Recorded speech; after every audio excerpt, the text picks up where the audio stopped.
ദൈവനാമത്തിന് മഹത്വമുണ്ടാകട്ടെ. 1 കൊരിന്ത്യർ 13 2 വാക്യം.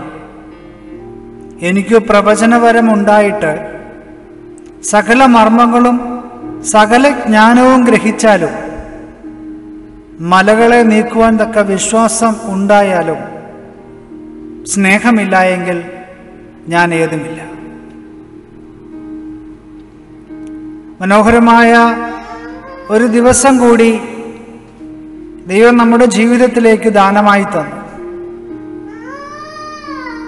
ഈ ലോകത്തിൽ പരസ്പരം സ്നേഹിക്കുവാൻ, പരസ്പരം കരുതുവാൻ ഒരു ദൈവസ്നേഹം നമ്മിലെല്ലാം അവൻ നിറച്ചിട്ടുണ്ട്. എന്നാൽ ഇന്ന് ലോകത്ത് എവിടെ നോക്കിയാലും സ്നേഹം മനുഷ്യരിൽ നിന്ന് നഷ്ടപ്പെട്ട ഒരു സാഹചര്യത്തിലാണ് ജീവിക്കുന്നത്. നമ്മുടെ എല്ലാവരുടെയും ഹൃദയം ഒരുപോലെയാണ്. അതുപോലെ നമ്മുടെ എല്ലാവരുടെയും ഹൃദയത്തിന് ശരിക്കും മനസ്സിലാകുന്ന ഭാഷയും ഒന്നേ ഉള്ളൂ. അതാണ് സ്നേഹത്തിൻ്റെ ഭാഷ. പരസ്പരം ഒന്ന് പുഞ്ചിരിക്കുവാനും ആശ്വാസത്തോടെ ചില വാക്കുകൾ സംസാരിക്കുവാനും ഒക്കെ സ്നേഹത്തിൻ്റെ ഭാഷയിൽ നമുക്ക് കഴിയും. സ്നേഹത്തിൻ്റെ ഭാഷയിലെ ആദ്യത്തെ വാക്കാണ് പുഞ്ചിരി എന്ന് പറയുന്നത്. പക്ഷേ ഹൃദയത്തിൽ നിന്ന് ഒരു പുഞ്ചിരി നമുക്ക് ആത്മാർത്ഥമായി കൊടുക്കുവാൻ കഴിയുന്നുണ്ടോ എന്ന് നാം ചിന്തിക്കേണ്ടിയിരിക്കുന്നു. തിരക്ക് പിടിച്ച ഈ ലോകത്തിൽ മനുഷ്യൻ തങ്ങളുടേതായ വേറിട്ട ഒരു ലോകം ഇന്ന് കെട്ടിപ്പൊക്കിയിരിക്കുകയാണ്. പരസ്പരം സംസാരിക്കുവാനോ മറ്റുള്ളവരുടെ പ്രയാസങ്ങളിൽ അതിൽ നമ്മളവ അന്വേഷിക്കുവാനോ ഒന്നും നമുക്ക് സമയമില്ല.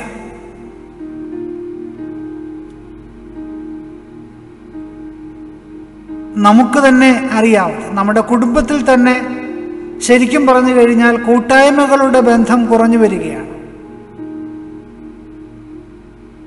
ഒരു കാലത്തൊക്കെ നമ്മുടെ ഭവനങ്ങളിൽ അതിഥികൾ ഏറെ വരുമായിരുന്നു. ഇന്ന് നമ്മുടെയൊക്കെ ഭവനങ്ങളിൽ എത്ര അതിഥികൾ വരുന്നുണ്ട് എന്ന് നാം ഒന്ന് ചിന്തിക്കേണ്ടിയിരിക്കുന്നു.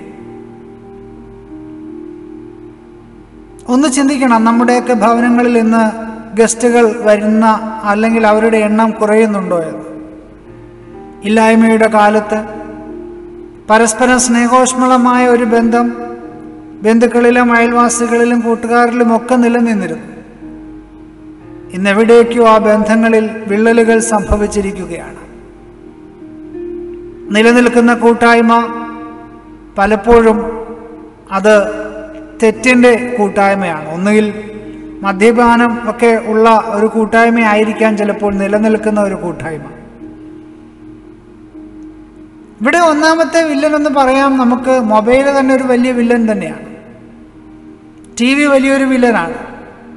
കുടുംബ പ്രാർത്ഥനകളും കൂട്ടായ്മകളും ഒക്കെ മുടക്കിയതിന്, അല്ലെങ്കിൽ അതിന് പ്രധാനമായും നമുക്കതൊക്കെ ഈ ബന്ധങ്ങളൊക്കെ നഷ്ടപ്പെടുത്തുവാൻ ഒരു പ്രധാന കാരണം ഇവയൊക്കെയാണ്. TV-യിൽ ഒരു സീരിയലോ അല്ലെങ്കിൽ ഒരു സിനിമയോ നടക്കുന്ന സമയത്ത് നമ്മുടെ ഒരു സുഹൃത്തോ ഒരു ബന്ധുവോ കയറി വന്നു കഴിഞ്ഞാൽ ഒരിക്കലും നാം TV ഓഫ് ചെയ്യാറില്ല. അങ്ങനെ TV ഓഫ് ചെയ്ത് ആ ഗസ്റ്റിനെ സ്വീകരിക്കുന്ന ശീലങ്ങളൊക്കെ അപ്രത്യക്ഷമായി. ആ ഗസ്റ്റിനെ ഒന്ന് നോക്കും, TV-യിലൊന്ന് നോക്കും, അല്ലെങ്കിൽ മൊബൈലൊന്ന് നോക്കും. ഈ വന്നിരിക്കുന്ന ആളിനെ എങ്ങനെയെങ്കിലും വീട്ടിൽ നിന്ന് ഓടിച്ചാൽ മതി എന്നുള്ളൊരു ഒന്ന് ചിന്തയോടെയാണ് ഇരിക്കുന്നത്. പരസ്പരം കൈകൾ കൊടുത്ത് സ്നേഹത്തോടെ ഒരു പുഞ്ചിരി സമ്മാനിച്ച് ഒരു ഹലോയൊക്കെ പറഞ്ഞ് മുഖത്തോട് മുഖം നോക്കി ആ സ്നേഹോഷ്മളമായ ബന്ധം, അതിൻ്റെ ഊഷ്മളത ഇന്ന് നഷ്ടപ്പെട്ടിരിക്കുകയാണ്.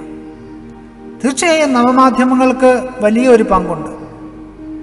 മൊബൈൽ എപ്പോഴും നമ്മളിങ്ങനെ തോണ്ടിയിരിക്കുന്നത് കൊണ്ട് എന്തിന് നമ്മുടെ കുഞ്ഞുങ്ങൾ പോലും അടുത്തു വന്ന് നമ്മളെ തോണ്ടുന്നത് പോലും നമ്മൾ അറിയുന്നില്ല.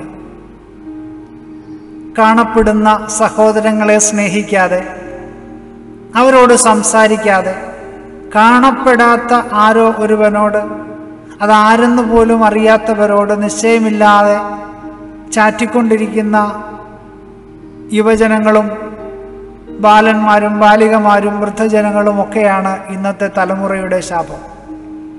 പ്രിയമുള്ളവരെ, 1 കൊരിന്ത്യർ 13-ാം അധ്യായം നാം മുഴുവൻ വായിക്കുമ്പോൾ സ്നേഹത്തെക്കുറിച്ച് വാതോരാതെ സംസാരിക്കുന്ന ഒരധ്യായമാണ്.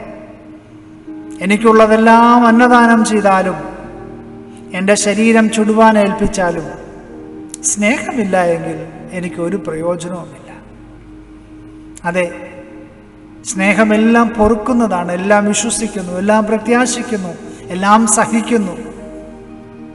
ഒരു നാളും മുതിർന്നു പോകുകയില്ല. പ്രവചനപരമോ അത് നീങ്ങിപ്പോകും, ഭാഷാപരമോ അത് നിന്നുപോകും, ജ്ഞാനമോ അത് നീങ്ങിപ്പോകും. അംശമായത് മാത്രം നാം അറിയുന്നു, അംശമായി മാത്രം പ്രവചിക്കുന്നു. പൂർണ്ണമായത് വരുമ്പോഴോ അംശമായത് നീങ്ങിപ്പോകും. അതുകൊണ്ട് സ്നേഹത്തിന് ഒരു വലിയ സ്ഥാനം നാം കൽപ്പിക്കേണ്ട സമയമാണിത്. ഹൃദയത്തിൽ നിന്നുള്ള പുഞ്ചിരി, ആത്മാവിൽ നിന്ന് ഉണരുന്ന പുഞ്ചിരി, ഇത് തീർച്ചയായും ആത്മാർത്ഥതയോടെയാണെങ്കിൽ ആ ബന്ധവും ഏറ്റവും ശ്രേഷ്ഠമായി തന്നെ നിലകൊള്ളും. നമ്മുടെ ചുണ്ടുകളിൽ പുഞ്ചിരികൾ വിരിയിക്കാം. സ്നേഹത്തോടെ മുഖത്തോട് മുഖം നോക്കി നമുക്ക് സംസാരിക്കാം. നമ്മുടെ ഹൃദയത്തിൽ നിന്ന് വരുന്ന പുഞ്ചിരി നാം തടയേണ്ട കാര്യമില്ല. അതുമാത്രമല്ല, നമ്മുടെ പുഞ്ചിരി എപ്പോഴും ഹൃദയത്തിൽ നിന്നും വരുന്നതാണെന്ന് കൂടി നമുക്ക് ഉറപ്പുവരുത്തണം. അപ്പോൾ നമ്മുടെ ജീവിതം ആനന്ദകരവും സംതൃപ്തവുമായി തീരും. സ്നേഹം കൊടുത്തുകൊണ്ട് നമുക്ക് സ്നേഹത്തിൻ്റെ മൂല്യം കണ്ടെത്താം. തിരികെ സ്നേഹിക്കാത്തവർക്കും നമ്മെ വെറുക്കുന്നവർക്കും സ്നേഹം കൊടുത്തുകൊണ്ട് ഈ പുതിയ ദിവസം നമുക്ക് ആരംഭിക്കാം. സ്നേഹത്തിൻ്റെ യഥാർത്ഥ മൂല്യം നമുക്ക് അനുഭവിക്കാം.